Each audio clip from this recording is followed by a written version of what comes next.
le tuna chuan 5.4 ang kalango workbook lam sikan endoni question number 1 5.4 chuan find two numbers whose sum is 27 number pani zongla chumi te bel khom chu 27 ani a and product is 182 ani number pani zongla I bel khom chun 27 ni nga ipun tir chuan 182 to ni ti ani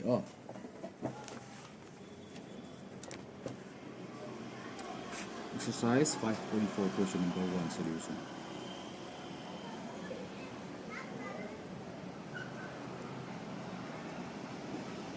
Let the numbers be x and 27 minus x. A statement pakat zoka equation siam nan tamangani. Number pakat zoka number pani bel khom chu 27 atia he x le 27 minus x bel tala 27 aso.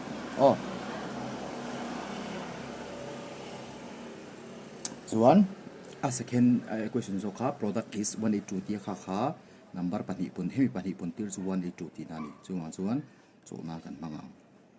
x into multiply ti nani me hai 27 minus x is equal to 182 ti question chuan hemi pani multiply hi 182 ati to quadratic kan like quadratic equation ni chuan atik rillian ber chu square ni to x into 27 to 27x ania x into minus x to minus x square equal to 182 chuan en tabang wanga he kan en wang chuan x square oma x oma constant oma quadratic equation kan chuka chuan quadratic equation ka rem chuan minus x square plus 27x heron pe chuan minus 182 equal to 0 ron tani chuan heta hian square hian minus ania ka du lo chuan ka thak vek thei tani minus plus ka thak anga x square nia plus minus a ting zel kan 27x hepo plus 182 dividing both side by minus 1 minus 1 ka divide chuan he minus into minus 2 plus minus into plus 2 minus into minus 2 plus tinani arukin ka siak kher lo ka kha ma se adana chuan sin pakhat I thak chuan equation a sin pakhat I thak sak chuan avai thak vek tur tinani chu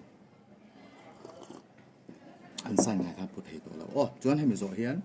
splitting the middle term kan endoni number pani a multiply 182 apela 27 engeni kan endon ta 182 kha kan prime factorize me nga he 29018 2102 chuan 91 chu negative 5 det he chuan me to ta sa don ta ni 7 ni divide the ni 7 1 is 7 7 3 are 21 ni chuan prime number ron chuka 1372 ni chuan number pani abel khoma 27 a multiply a 182 chu hemi pani kala du nanga 14 le 13 ni 14 times 7 chu 182 14 plus 13 chu 27 chuan x square ni minus chuan minus be to 14x minus 13x plus 182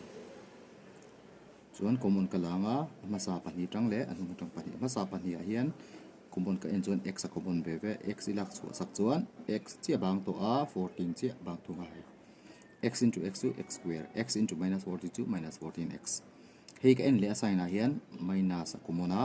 number a hian 13 a common ni chan chu 13 182 divide thei 13 1 is 13x plus itolawin minus tur minus into minus to plus ni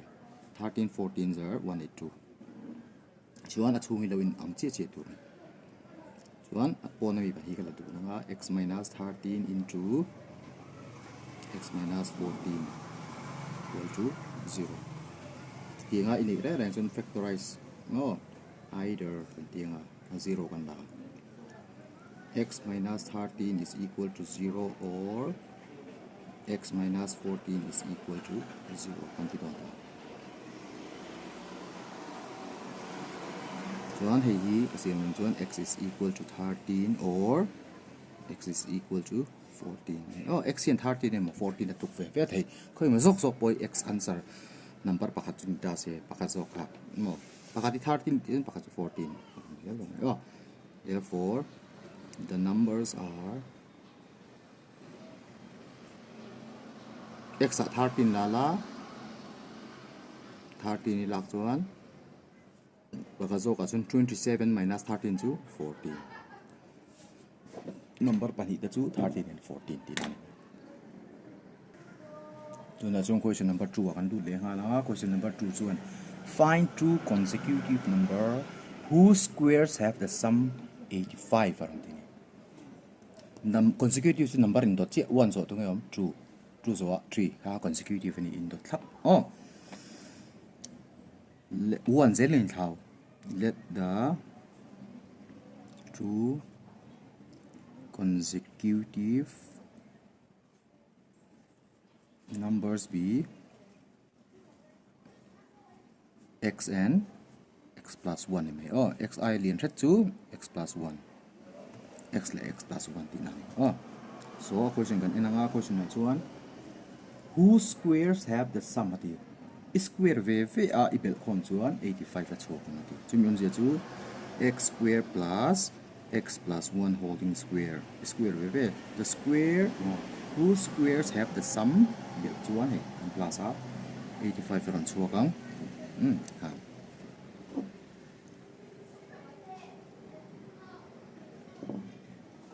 chuan a plus b holding square in put para which implies x square plus a plus b holding square to a square plus 2ab plus b square. So one like terms of x square to 2x square here plus 2x equals to 1 so minus 84. So one 2 in the same pay 2 1 is 2 2 1 is 2 here lemma kan pay minus 2 2 4 are 8 42 equal to 0. X square plus x minus 42 kan ni chu splitting the middle term kan en split le dona number pani multiply 42 apai 1 ti x square plus 42 ha prime factorization mangin in leng ati 2 2 0 4 2 1 is 2 3 7 0 21 2 1 3 2 are 6 and 7 le 6 7 minus 6 to 1 7 times 6 to 42 7x minus 6x kan mangdon apaya 1 minus 42 to 0 chuan pali ni to bangin ani ka thena common x plus 7 banga x into x square x into 7 to 7x minus common 6 left 42 6 common 6 1 is 6 x abang plus into minus 6 7s are 42 no in middle chin so x minus 6 into x plus 7 kan ita so either paniyan ka 0 ve tir ve don x minus 6 is equal to 0 or x plus 7 is equal to 0 x2 and 6 atlupa or x2 and minus 7 ati minus kan neglect zel don negative kan du lawa kan 6 so kala therefore the two consecutive number are the two consecutive numbers are 6 and 7 6 and x pakatu x kan ti x1 6 at lupa x plus 1 is 6 plus 1 ti na 6 plus 1 to 7 the number to 6 like 7 kali ba all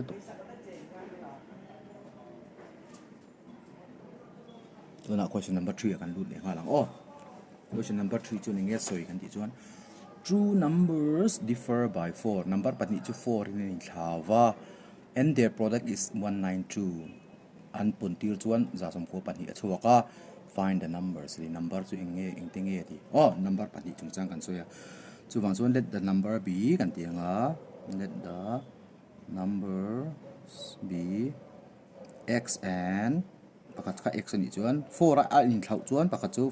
x plus 4 kat doni 4 in thlau pakat chu x chu ne pakat chu x plus 4 two numbers differ by 4 thì chú 4 in n thảo này x là x plus 4 so 4 in thảo này so do da han a statement do da han thing it their product thì multiply to 192 chuak ma ti x into x plus 4 to 192 chuak do na ti nani which implies x into x to x square plus x into 4 to 4x lila maron pe chon minus 192 equal to 0 quadratic equation kan nei le ta ni chuan number pani a multiply a 192 apai a 4 so ngai ta ni 192 2 9 0 18 2 6 0 12 2 4 0 8 2 8 0 16 2 24 na tianga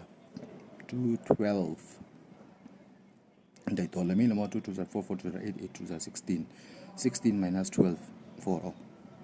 dik to mai ngai to lo hey hi multiply by 16 na chuaka 16 12 are 192 ti chianga 16 minus 12 to 4 16 na 12 kan mang thei ni chu x square plus 16x minus 12x by la 4 chuakang puntir la minus 192 chuakang minus 192 is equal to 0 chuan common ni la lenga x common a x plus 16 na banga minus 12 common a x plus 16 bo ka bang le a equal to 0 12 into x is 12x minus into plus or minus 12 into 16 to 192 so 1 x minus 12 x plus 16 kani ya either ka tilenga x minus 12 is equal to 0 or x plus 16 is equal to 0 kan tilenga x 12 atluka negative kan du lo no ni number negative lo kan 0 lang minus 16 so kan neglect lenga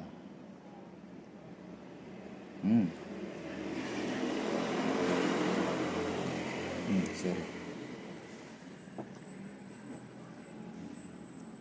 x minus 12 equal to 0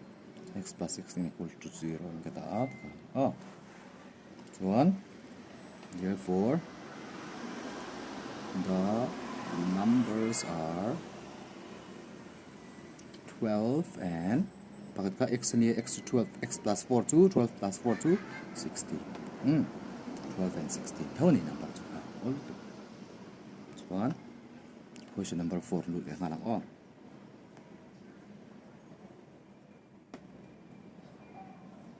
for solution for question 2 divide 12 into two parts 12 ka pani chan ti do na such that the sum of their square is 74 ati chuan an mani ka square ve ve anga ibel chuan 74 chuan number pani ka divide 12 into two parts the part ni a thin let the two parts be let the two parts be x and 12 kai po para bangin pani divide bangin 12 minus x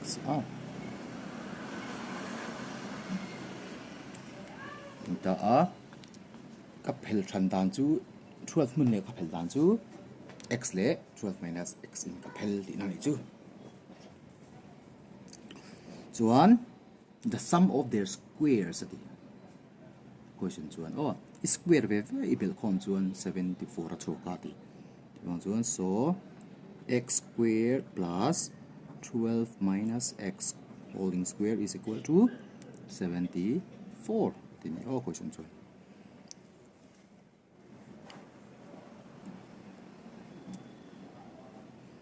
chuan which implies antianga kan chok chun zamang x square plus a minus b holding square to a square minus 2ab plus b square equal to 74 chuan x square le x square ka bel chuan 2x square lo nia chuan 12 square to 144 nia minus 24x achanga here on pay value minus 74 equal to 0 kan like terms te ka chok thei to 2x squared minus 24x ka da du na plus 144 a 74 pai tu rani plus ani nga sign bi zo 144 4 a 4 pai chuan 0 14 a 70 pai chuan 7 70 equal to 0 chuan 2 in a divide thei veka 2 1 is 2 2 12 are 24 2 35 50 70 sorry so number pani multiply as 35 abela 12 to 75 ani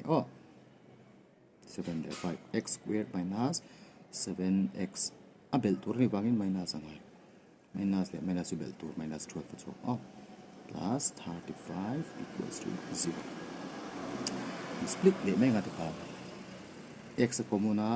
x minus 7 abanga minus 5 komuna x minus 7 abang le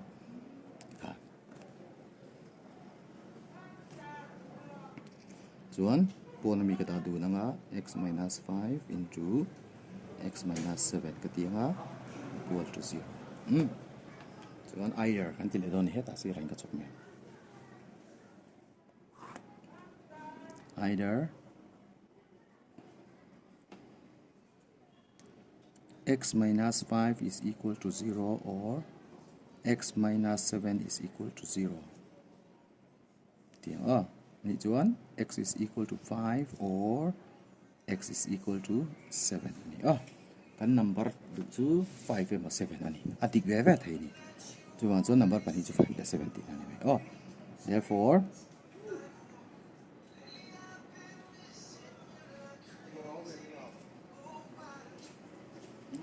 the true parts are